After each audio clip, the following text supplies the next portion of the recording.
بسم الله الرحمن الرحيم. يا أيها المزمل قم الليل إلا قليلا نصفه أو انقص منه قليلا أو زد عليه ورتل القرآن ترتيلا إنا سنلقي عليك قولا ثقيلا إن ناشئة الليل هي أشد وطئا وأقوم قيلا إن لك في النهار سبحا طويلا واذكر اسم ربك وتبتل إليه تبتيلا رب المشرق والمغرب لا إله إلا هو فاتخذه وكيلا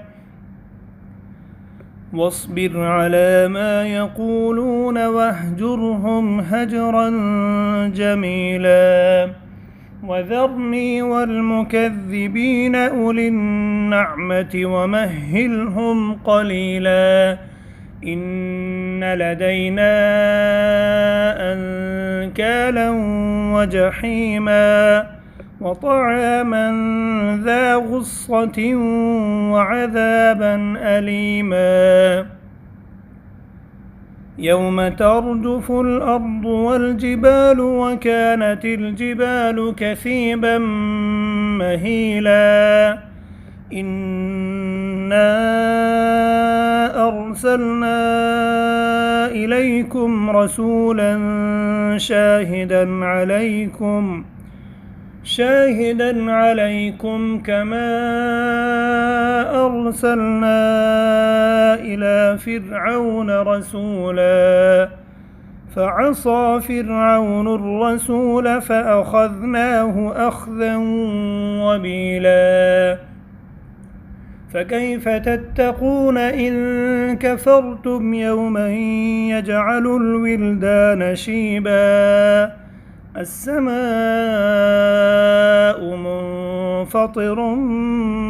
به كان وعده مفعولا